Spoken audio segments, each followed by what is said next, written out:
Greetings, everyone. My name is Greg, and I'd like to spend the time that we have together today to talk about not giving up when we're faced with challenges and when we're faced with obstacles in our way. Throughout the day, you're going to be hearing incredible words of wisdom by many of today's top thought leaders. And the one thing they all have in common is the only way to see their dream come to fruition is to not give up when the going get tough. The fact is, there's always going to be challenges. It's not a matter of if, just a matter of when. And it's how we handle those adversities that makes up our character as a person. There's a great quote. It says, "We can learn more about someone on their one bad day than on all their good days put together." You know, it's easy to be happy-go-lucky when everything's going your direction, but it's when the chips are down, you learn everything about the character of how someone's going to react. And no story illustrates that better than the very first chapter of the #1 best-selling book in personal development, Think and Grow Rich, by the late, great Napoleon Hill. And in there, he tells a story about 3 feet from gold. You see, there was this gold miner named R.U. Darby who got all excited.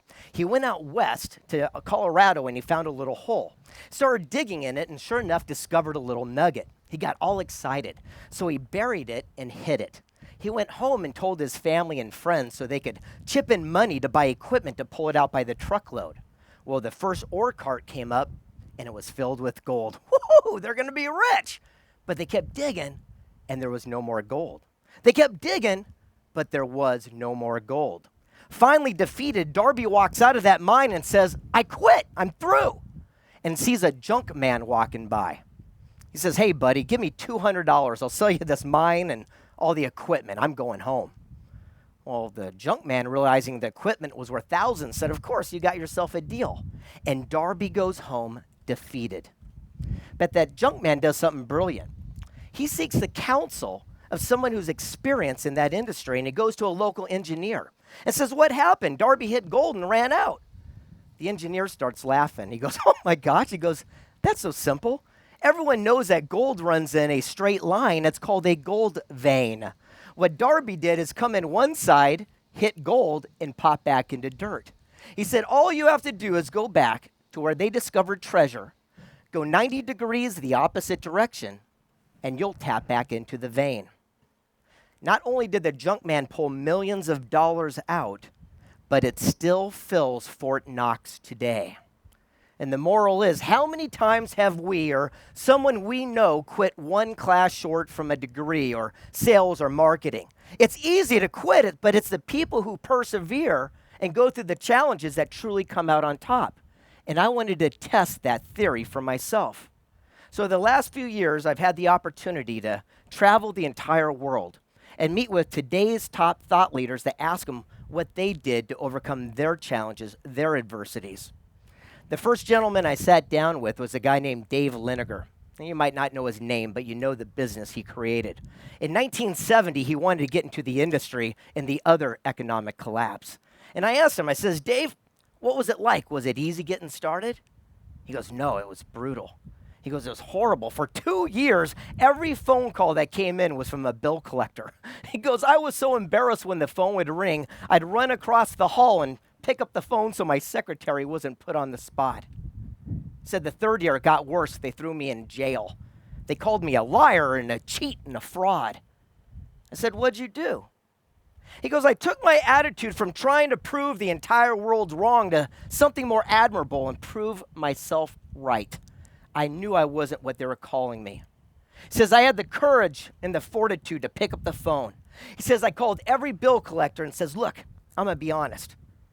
I don't got 50 grand I owe you, but I got $50 in my pocket. I'll send it to you today along with a promise that I won't quit. Don't give up on me. I won't give up on my dream."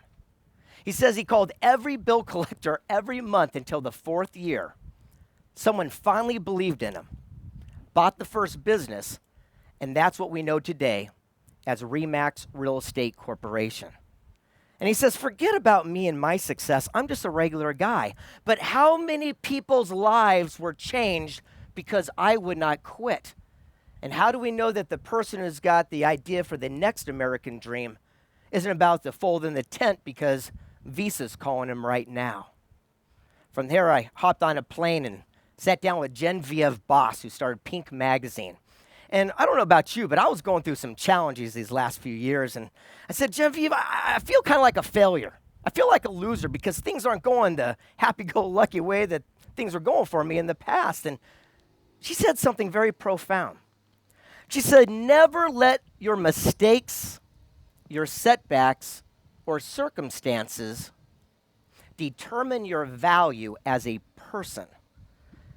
I says, what do you mean? And she reached in her purse and she pulled out a crisp $100 bill. She goes, here, do you want this?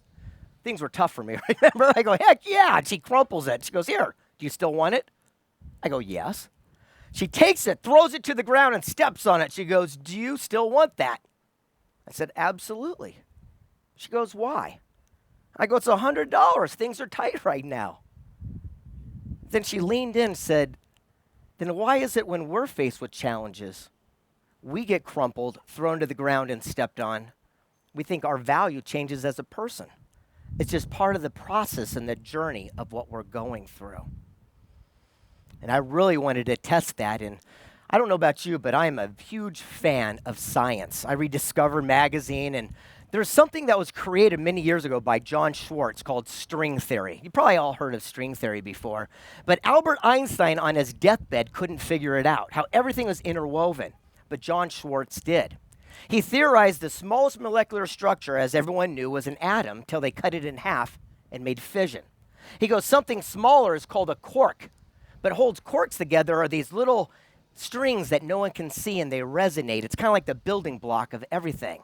He goes, that's why when you're in a football game and everyone's applauding, you feel that energy because everything is interwoven. But for 10 years, everyone in his family and friends, his peers, they shunned him. They laughed at him. They said his theory was ludicrous and out of his mind until an entire decade goes by and Dr. Michael Green and him proved that theory to be the most likely source. And now John Schwartz is credited as being the father of what we know as string theory. And I asked him, I said, John, I got to know, why is it for 10 years when everyone said you're crazy, everyone said you're out of your mind, you wouldn't quit? Why wouldn't you throw in the towel? He looks at me and said, I knew I was right. But how many people talk you out of your own dream? How many times do we let other people stinking thinking steal our goals? And then he said something extremely profound that changed my life, and I share with you from him directly. He said the difference between someone who's successful and someone who's not is successful people seek counsel and ignorant people seek opinion. And I says, what's the difference? And he says, well, opinion's usually based on ignorance or lack of knowledge. They've never done it before. Where experience and wisdom is counsel. So if you go to someone who's never written a book, for example, and I say, hey, I'm going to write a book. They might say, you can't do that. Why not? I don't know. You just can't. Well, that's their opinion. If I go to Mark Victor Hansen, who wrote Chicken Soup for the Soul and sold 100 million books, and say, Mark, I want to write a book. He's going to say, great, but before you get started, here's what you need to know, and give me counsel based on all of his knowledge and experience. John Schwartz said if more people would spend their daily lives only seeking that counsel and in ignoring opinion, their lives would change accordingly. And people always say, well, what was your favorite interview? Who's the favorite person you sat down with? That's like picking your favorite child, but the most unlikely source came from Evander Holyfield. You know him, the boxing legend? He won more heavyweight championships than anyone else. And I asked him, I says, Evander, what makes you so special? He looks at me and said, I have a higher standard. I go, what do you mean? He says, if you have a car, so to speak, and so does your neighbor. He goes, if you will not tolerate your car being dirty or running bad, you have a higher standard, chances are you have a better car than your next door neighbor. He said, in sports, I showed up early, I left late, I invented exercises, I had a higher standard, and I won more championships than anyone ever will. And then I asked him, I said, but Evander, be honest, didn't it hurt being in a fight? He goes, oh gosh, yeah. He goes, but when you're in the middle of a fight, you don't focus on the pain, you don't focus on the blows. As soon as you focus on the pain, where do you think you end up? On your back, knocked out. He said, that's what people do outside the ring. They focus on the gas prices and the war and the economy, and they wonder why they never become a champion in their own quest. And then he pulled me in really tight, and he said, You want to know the funny thing? When you do win the championship, he said, everyone comes to their feet and they chant your name.